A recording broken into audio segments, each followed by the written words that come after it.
welcome to Homemade. Hello, welcome to home made. ഞാൻ രമ്യ സുർജിത്ത്. ഇന്ന് ഞാൻ നിങ്ങൾക്ക് വേണ്ടിയിട്ട് കാണിച്ചു തരാൻ പോകുന്ന നല്ലൊരു കേക്കാണ്. ക്രിസ്മസ് ഒക്കെ ആയതുകൊണ്ട് നല്ലൊരു ഫ്രൂട്ട് കേക്കാണ് കാണിച്ചു തരുന്നത്.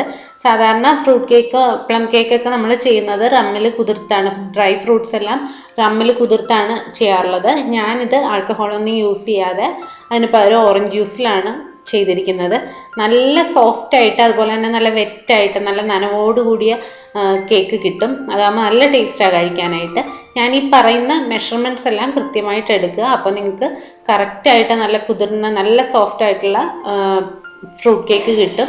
നമ്മൾ സാധാരണ പേസ്ട്രിയൊക്കെ കഴിക്കാമല്ലേ, ഷുഗർ സിറപ്പ് ചേർത്ത്, അതുപോലെ നല്ല നനവോട് കൂടിയ കേക്കാണിത്. അപ്പോൾ എല്ലാവർക്കും ഇഷ്ടപ്പെടും. പറയുന്ന മെഷർമെൻറ്റ്സ് കൃത്യമായിട്ട് എടുക്കുക. അപ്പോൾ നല്ലൊരു ഫ്രൂട്ട് കേക്കാണ്, എല്ലാവരും ട്രൈ ചെയ്ത് നോക്കണം. അതുപോലെ തന്നെ ഞാനിത് ഉണ്ടാക്കിയിരിക്കുന്ന ഓവനിലല്ല, കുക്കറിലാണ്. ഓവനില്ലാത്തവർക്കും അത് ഉണ്ടാക്കി നോക്കണമല്ലോ. അപ്പോൾ അതുകൊണ്ടാണ് ഞാൻ കുക്കറിൽ ചെയ്തിരിക്കുന്നത്. നിങ്ങൾക്ക് ഓവനുള്ളവരാണെങ്കിൽ 180 ഡിഗ്രിയിൽ ഒരു 3/4 മണിക്കൂറൊക്കെ ബേക്ക് ചെയ്ത് കഴിഞ്ഞാൽ ഇതേപോലെ തന്നെ ചെയ്യാം. അളവെല്ലാം കൃത്യമായിരിക്കണം എന്ന് മാത്രം. അപ്പോൾ എങ്ങനെയാണ് നമുക്ക് ഈ കേക്ക് ഉണ്ടാക്കുന്നതെന്ന് നോക്കാം. നിങ്ങൾ ആദ്യമായിട്ടാണ് എൻ്റെ ചാനൽ കാണുന്നതെങ്കിൽ സബ്സ്ക്രൈബ് ചെയ്യാൻ മറക്കരുത്. അതുപോലെ തന്നെ തൊട്ടടുത്തുള്ള ബെൽ ബട്ടൺ കൂടെ ക്ലിക്ക് ചെയ്യുക. എന്നാൽ മാത്രമേ ഞാനിടുന്ന വീഡിയോസിൻ്റെ നോട്ടിഫിക്കേഷനൊക്കെ നിങ്ങൾക്ക് കൃത്യമായിട്ട് കിട്ടുകയുള്ളൂ. അപ്പോൾ നമുക്ക് ഈ അടിപൊളിയായിട്ടുള്ള ഫ്രൂട്ട് കേക്ക് എങ്ങനെയാണ് ഉണ്ടാക്കുന്നതെന്ന് നോക്കിയിട്ട് വരാം.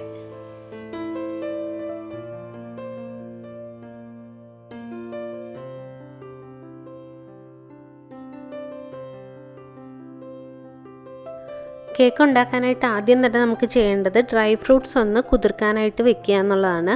അപ്പോൾ അതിന് വേണ്ടിയിട്ട് ഞാനിവിടെ കുറച്ച് ഡ്രൈ ഫ്രൂട്ട്സ് എടുത്തിട്ടുണ്ട്. അത് 2 കളറിലെയും ഉണക്കമുന്തിരി എടുത്തിട്ടുണ്ട്, കുറച്ച് ടൂട്ടി ഫ്രൂട്ടി എടുത്തിട്ടുണ്ട്, ചെറി എടുത്തിട്ടുണ്ട്, പിന്നെ കുറച്ച് ബദാം ചെറുതായിട്ട് മുറിച്ചെടുത്തിട്ടുണ്ട്, ഈന്തപ്പഴം എടുത്തിട്ടുണ്ട്. അതൊക്കെ നിങ്ങളുടെ ഇഷ്ടത്തിന് ചേർത്ത് കൊടുക്കുക. ഡ്രൈ ഫ്രൂട്ട്സ് കൂടുതൽ ചേർക്കുന്നതോറും കേക്കിന് ടേസ്റ്റ് കൂടും. അപ്പോൾ അത് നിങ്ങളുടെ ഇഷ്ടത്തിന് ഏതൊക്കെയാണെന്ന് വെച്ച് കഴിഞ്ഞാൽ സെലക്ട് ചെയ്ത് ചേർക്കുക. അപ്പോൾ അത് ഞാൻ ഒരു ബൗളിലേക്ക് മാറ്റുകയാണ്. എന്നിട്ട് നമുക്കിത് ഓറഞ്ച് ജ്യൂസ് ഒഴിച്ചാണ് ഞാനിവിടെ സോക്ക് ചെയ്യാൻ വെക്കുന്നത്. അപ്പോൾ സാധാരണ റം ഒഴിച്ച് വെക്കാറുണ്ട്, അത് നല്ല ടേസ്റ്റാണ്. ഞാനിവിടെ അങ്ങനെ ആൽക്കഹോളൊന്നും യൂസ് ചെയ്തിട്ടില്ല. അപ്പോൾ നമുക്ക് ഏതെങ്കിലും ഫ്രൂട്ട് ജ്യൂസ് വെച്ചിട്ട് സോക്ക് ചെയ്യാവുന്നേ ഉള്ളൂ. ഞാനിവിടെ 1.5 കപ്പ് ഓറഞ്ച് ജ്യൂസാണ് ഇതിന് വേണ്ടിയിട്ട് എടുത്തിരിക്കുന്നത്. അപ്പോൾ നമ്മൾ ഈ എടുത്തു വെച്ച ബൗളിലേക്ക് ഡ്രൈ ഫ്രൂട്ട്സ് ഇട്ട് കൊടുത്തിട്ട് അതിനകത്തേക്ക് ഓറഞ്ച് ജ്യൂസ് ചേർത്ത് കൊടുക്കുക. ഞാനിപ്പോൾ 1.5 കപ്പ് ഓറഞ്ച് ജ്യൂസ് ചേർത്ത് കൊടുത്തിട്ടുണ്ട്. അപ്പോൾ അത് നന്നായിട്ട് കുതിരാനായിട്ട് വെയിറ്റ് ചെയ്യുക. അപ്പോൾ ഒരു 8 മണിക്കൂറൊക്കെ ആകുമ്പോൾ നന്നായിട്ട് കുതിർന്ന് കിട്ടും. അങ്ങനെ കണക്കാക്കി വെക്കാം. അപ്പോൾ നമ്മൾ ഒരു ദിവസത്തിൽ കൂടുതൽ വെക്കേണ്ടി വരികയാണെന്നുണ്ടെങ്കിൽ അത് കുതിർന്ന് കഴിയുമ്പോൾ ഫ്രിഡ്ജിലേക്ക് എടുത്ത് വെച്ചാൽ മതി. നന്നായിട്ട് ആ ഫ്രൂട്ട്സ് എല്ലാം ഓറഞ്ച് ജ്യൂസിൽ മുങ്ങിക്കിടക്കുന്നുണ്ടെന്ന് ഉറപ്പ് വരുത്തുന്ന രീതിയിൽ നന്നായിട്ടൊന്ന് പ്രസ് ചെയ്ത് കൊടുക്കുക. എന്നിട്ട് നമുക്കിത് മൂടി വയ്ക്കാം. അപ്പോൾ ഞാനിവിടെ ഒരു 8 മണിക്കൂർ കുതിർത്ത് എടുത്തിട്ടുണ്ട്. ഡ്രൈ ഫ്രൂട്ട്സ് ഇവിടെ റെഡി ആയിട്ടുണ്ട്. ഇനി ഇതിലേക്ക് കുറച്ച് ഓറഞ്ചിൻ്റെ തൊലി, നമുക്ക് ആ പുറം ഭാഗം മാത്രം ഇതുപോലെ ഒന്ന് ഗ്രേറ്റ് ചെയ്തിട്ട് കൊടുക്കുക. വെള്ള നിറത്തിലുള്ള പോർഷൻ വരരുത്. ആ ഓറഞ്ച് കളറിലുള്ള പുറമേ ഉള്ള ഭാഗം മാത്രം കുറച്ച് ഗ്രേറ്റ് ചെയ്തിട്ട് കൊടുക്കുക. നല്ലൊരു ഫ്ലേവർ കിട്ടും. എന്നിട്ട് നന്നായിട്ടൊന്ന് ഇതുപോലെ മിക്സ് ചെയ്ത് മാറ്റി വയ്ക്കാം. ഇപ്പോൾ ഡ്രൈ ഫ്രൂട്ട്സ് റെഡി ആയിട്ടുണ്ട്, അത് മാറ്റി വയ്ക്കാം. ഇനി നമുക്ക് പഞ്ചസാര പൊടിച്ചെടുക്കണം. ഞാനൊരു മിക്സിയുടെ ജാറിലേക്ക് 1 കപ്പ് പഞ്ചസാര ചേർത്ത് കൊടുത്തിട്ടുണ്ട്. അത് ആവശ്യത്തിന് നല്ല മധുരമുള്ളൊരു കേക്ക് വേണമെങ്കിൽ 1 കപ്പ് പഞ്ചസാര വേണം. നിങ്ങൾക്ക് മധുരം കുറച്ച് മതിയെങ്കിൽ അളവ് കുറച്ചെടുക്കുക. അതിലേക്ക് 2 കഷ്ണം കറുവാപ്പട്ടയും 2 ഏലക്കയും 3 ഗ്രാമ്പും കൂടെ ചേർത്ത് കൊടുക്കുന്നുണ്ട്. എന്നിട്ട് നന്നായിട്ടിത് നല്ല തരി അധികം ഇല്ലാതെ പൊടിച്ചെടുക്കുക. ഇപ്പോൾ പഞ്ചസാര പൊടിച്ചെടുത്തിട്ടുണ്ട്, അത് നമുക്ക് മാറ്റി വയ്ക്കാം. ഇനി നമുക്ക് ചെയ്യേണ്ടത് കുറച്ച് പഞ്ചസാര കാരമലൈസ് ചെയ്തെടുക്കുക എന്നുള്ളതാണ്. അതെങ്ങനെയാണെന്ന് വെച്ച് കഴിഞ്ഞാൽ ഒരു പാൻ ചൂടാക്കാൻ വയ്ക്കുക. അതിലേക്ക് ഒരു 1/4 കപ്പ് പഞ്ചസാര ചേർത്ത് കൊടുക്കുക. എന്നിട്ട് അതിനകത്തേക്ക് ഒരു 1/4 കപ്പ് വെള്ളം, അല്ലെങ്കിൽ ഒരു 2-3 ടേബിൾ സ്പൂൺ മതിയാവും, വെള്ളം ചേർത്ത് കൊടുക്കുക. എന്നിട്ട് ഇത് നന്നായിട്ട് ചൂടാക്കുക. ഏകദേശം ഒരു മീഡിയം ഫ്ലെയിമിലിട്ടിട്ട് ചൂടാക്കുക. അപ്പോൾ ഇതിങ്ങനെ പതഞ്ഞ് വരാൻ തുടങ്ങും. അങ്ങനെ വരുമ്പോഴേക്കും തീ അല്പം കുറച്ച് കൊടുക്കുക. നന്നായിട്ട് ലോ ഫ്ലെയിമിൽ വെച്ചിട്ട് പിന്നെ അത് ബ്രൗൺ കളറാകുന്നവരെ ചൂടാക്കി കൊടുക്കുക. ഇത് ചെറുതായിട്ടൊരു ഗോൾഡൻ കളറായി വരുമ്പോഴേക്കും തീ നന്നായിട്ട് കുറച്ച് വയ്ക്കണം. എന്നിട്ട് ഒരല്പം നേരം കൂടെ ചൂടായി വരുമ്പോഴേക്കും കളർ അല്പം ഡാർക്കായി തുടങ്ങുമ്പോഴേക്കും അതിനകത്തേക്ക് ഒരു 1/4 കപ്പ് വെള്ളം കുറേശ്ശെയായിട്ട് ഒഴിച്ചു കൊടുക്കണം. തീ നന്നായിട്ട് കുറച്ച് വെച്ചിട്ട് സൂക്ഷിച്ച് വേണം ഒഴിക്കാനായിട്ട്, അല്ലെങ്കിൽ അത് പൊട്ടിത്തെറിക്കാനുള്ള ചാൻസ് ഉണ്ട്. പുറത്തേക്കൊക്കെ തെറിച്ച് വീഴാനുള്ള ചാൻസ് ഉണ്ട്. അപ്പോൾ തീ നന്നായിട്ട് ഇതുപോലെ കുറച്ച് വെച്ചിട്ട് കുറേശ്ശെയായിട്ട് വെള്ളം ചേർത്ത് കൊടുക്കുക. ഒരു 1/4 കപ്പ് വെള്ളം നമുക്ക് ചേർത്ത് കൊടുക്കുക. എന്നിട്ട് നന്നായിട്ട് മിക്സ് ചെയ്യുക. നന്നായിട്ട് ആ ഷുഗറെല്ലാം നന്നായിട്ട് അതിലലിഞ്ഞ് കഴിയുമ്പോഴേക്കും ഇത് ഓഫ് ചെയ്ത് വെച്ചിട്ട് നമുക്ക് തണുക്കാനായിട്ട് വെയിറ്റ് ചെയ്യാം. അത് കുറച്ച് നേരം അവിടെ ഇരുന്ന് തണുക്കട്ടെ. അപ്പോൾ അങ്ങനെ ഓരോ സാധനങ്ങളായിട്ട് നമുക്ക് സെറ്റ് ചെയ്ത് വെച്ചിട്ട് വേണം കേക്ക് ഉണ്ടാക്കാൻ തുടങ്ങാനായിട്ട്. അപ്പോൾ ഇതും അങ്ങനെ തണുക്കാനായിട്ട് നമുക്ക് മാറ്റി വയ്ക്കാം.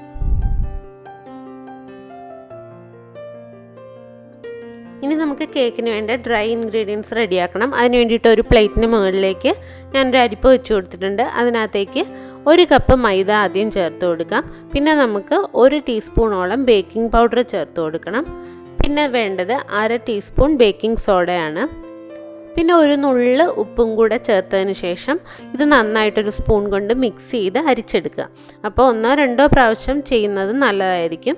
അപ്പോൾ നന്നായിട്ട് ബേക്കിംഗ് പൗഡറും ബേക്കിംഗ് സോഡയും എല്ലാം കൂടെ നന്നായിട്ടൊന്ന് മിക്സായി കിട്ടും.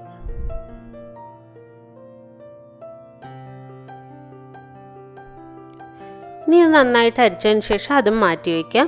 പിന്നെ നമുക്ക് റെഡിയാക്കി വെക്കേണ്ടത് കേക്ക് ടിന്നാണ്. കേക്ക് ടിന്നോ അല്ലെങ്കിൽ നമ്മൾ കേക്ക് ഉണ്ടാക്കാൻ ഉദ്ദേശിക്കുന്ന ഒരു ഇതുപോലെ കുഴിവുള്ളൊരു പാത്രം. അതിനകത്തേക്ക് ആദ്യം കുറച്ച് ബട്ടറോ ഓയിലോ എന്തെങ്കിലും ഒന്ന് ഗ്രീസ് ചെയ്ത് കൊടുക്കുക.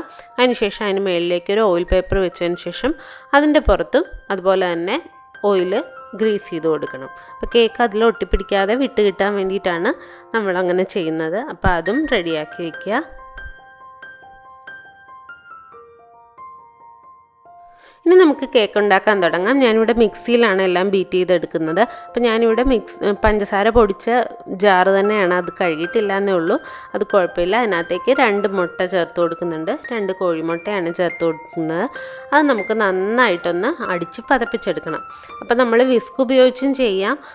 വിസ്ക് ഉപയോഗിച്ചാണെങ്കിൽ കുറേ സമയം നമ്മൾ ബീറ്റ് ചെയ്യേണ്ടി വരും. അതിനേക്കാൾ നല്ലത് ഏറ്റവും എളുപ്പം ഇതുപോലെ ഒരു മിക്സിയുടെ ജാറിലേക്ക് ഇട്ടിട്ട് നന്നായിട്ടൊന്ന് അടിക്കുമ്പോഴേക്കും ഇത് പതഞ്ഞ് പൊങ്ങി വരാൻ തുടങ്ങും. അങ്ങനെ നന്നായിട്ട് അടിച്ചെടുക്കുക. അതിനുശേഷം അതിനകത്തേക്ക് നമ്മൾ പൊടിച്ചു വെച്ചിരിക്കുന്ന പഞ്ചസാര ഉണ്ടല്ലോ, അത് കുറേശ്ശെ ചേർത്ത് അതും നന്നായിട്ട് അടിച്ചെടുക്കുക. അപ്പം ഒറ്റയടിക്ക് ചേർത്ത് കൊടുക്കേണ്ട, കുറേശ്ശെയായിട്ട് പഞ്ചസാര ചേർത്തിട്ട് നമുക്ക് അടിച്ചെടുക്കാം.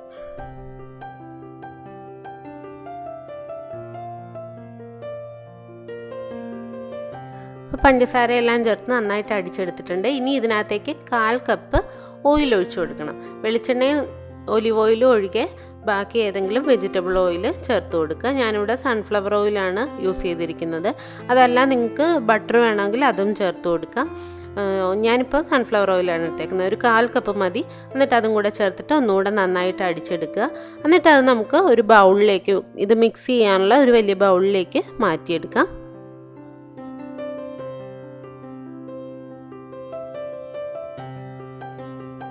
ഇനി നമുക്ക് ഇതിനകത്തേക്ക് നമ്മുടെ പഞ്ചസാര കാരമലൈസ് ചെയ്ത് വെച്ചിട്ടുണ്ടല്ലോ, അതും കൂടെ ചേർത്തിട്ട് നന്നായിട്ടൊന്ന് മിക്സ് ചെയ്ത് കൊടുക്കുക.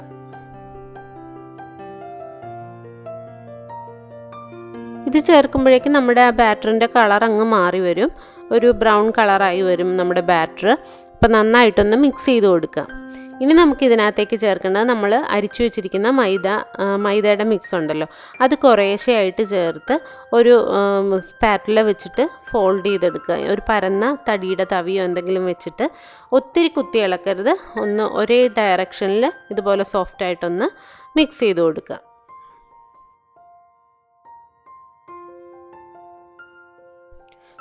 കുറേശ്ശെയായിട്ട് വേണം മൈദ ചേർത്ത് അത് മിക്സ് ചെയ്യാനായിട്ട്. നല്ല സോഫ്റ്റായിട്ട് മിക്സ് ചെയ്തെടുക്കാം. ഇനി നമുക്കിതിനകത്തേക്ക് 1 ടീസ്പൂണോളം വാനില എസൻസ് ചേർത്ത് കൊടുക്കാം. എന്നിട്ട് അതും നന്നായിട്ട് മിക്സ് ചെയ്ത് കൊടുക്കുക.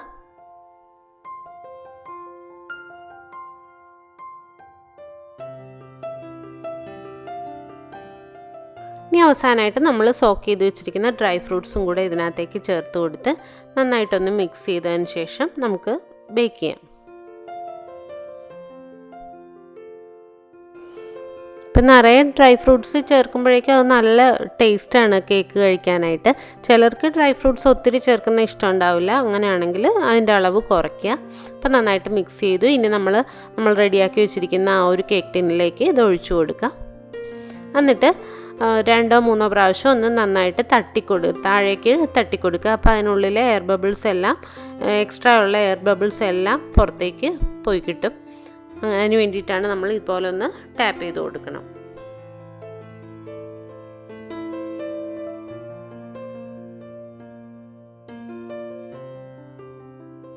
ഇനി ഞാനിത് കുക്കറിലാണ് റെഡിയാക്കുന്നത്. ഒരു കുക്കറിലേക്ക് കുറച്ച് ഉപ്പ് ഇട്ട് കൊടുത്തിട്ടുണ്ട്. ഉപ്പല്ലെങ്കിൽ മണ്ണ് വേണമെങ്കിലും നിങ്ങൾക്ക് യൂസ് ചെയ്യാം. അതിനകത്തേക്ക് ഒരു റിങ്ങോ എന്തെങ്കിലും വെച്ച് കൊടുക്കുക. എന്നിട്ട് അത് പ്രീ ഹീറ്റ് ചെയ്യുക. ഒരു 10 മിനിറ്റ് ഒന്ന് ചൂടാക്കിയതിന് ശേഷം ഹൈ ഫ്ലെയിമിൽ ചൂടാക്കുക. അതിന് ശേഷം അതിനകത്തേക്ക് നമ്മുടെ കേക്കിൻ്റെ ബാറ്റർ വെച്ച് കൊടുക്കുക. എന്നിട്ട് തീ നന്നായിട്ട് കുറച്ച് ലോ ഫ്ലെയിമിൽ വെച്ചിട്ട് ഒരു മണിക്കൂറിനുള്ളിൽ ഇത് നന്നായിട്ട് ബേക്കായി കിട്ടും. തീ നന്നായിട്ട് കുറച്ച് കൊടുക്കുക. എന്നിട്ട് ലോ ഫ്ലെയിമിൽ വെച്ചിട്ട് ഒരു 50 മിനിറ്റ് 60 മിനിറ്റ് ഉള്ളിൽ ഇത് വെന്ത് കിട്ടും നന്നായിട്ട്. അപ്പോൾ ഒരു സ്ക്യൂവറോ ടൂത്ത് പിക്കോ എന്തെങ്കിലും വെച്ച് കുത്തി നോക്കുമ്പോൾ അതിൽ ഒട്ടിപ്പിടിക്കുന്നില്ലെങ്കിൽ നമുക്കറിയാൻ പറ്റും അത് കറക്റ്റായിട്ട് വെന്തിട്ടുണ്ടെന്നുള്ളത്. അപ്പോൾ അതൊന്ന് ചെക്ക് ചെയ്ത് നോക്കുക. അപ്പോൾ നമ്മുടെ കേക്ക് ഇവിടെ റെഡിയായി വന്നിട്ടുണ്ട്. നല്ല സോഫ്റ്റായിട്ട് നല്ല മോയിസ്റ്റ് ആയിട്ടുള്ള കേക്കാണ്. ഞാൻ പറഞ്ഞിരിക്കുന്ന അളവിൽ പഞ്ചസാരയും അതുപോലെ തന്നെ ഓറഞ്ച് ജ്യൂസും എല്ലാം കൃത്യമായിട്ട് എടുത്തു കഴിഞ്ഞാൽ ഇതുപോലെ നല്ല സോഫ്റ്റായിട്ടുള്ള വെറ്റായിട്ടുള്ള കേക്ക് നമുക്ക് കിട്ടും. എല്ലാവരും ട്രൈ ചെയ്ത് നോക്കണം. എല്ലാവർക്കും ഇഷ്ടപ്പെടും. ഇഷ്ടപ്പെട്ടാൽ ലൈക്ക് ചെയ്യാൻ, സബ്സ്ക്രൈബ് ചെയ്യാനും അതുപോലെ തന്നെ ഷെയർ ചെയ്യാനും കമൻറ്റ് ചെയ്യാനും ഒന്നും മറക്കരുത്. പുതിയ വീഡിയോസുമായി നമുക്ക് വീണ്ടും കാണാം. Thank you.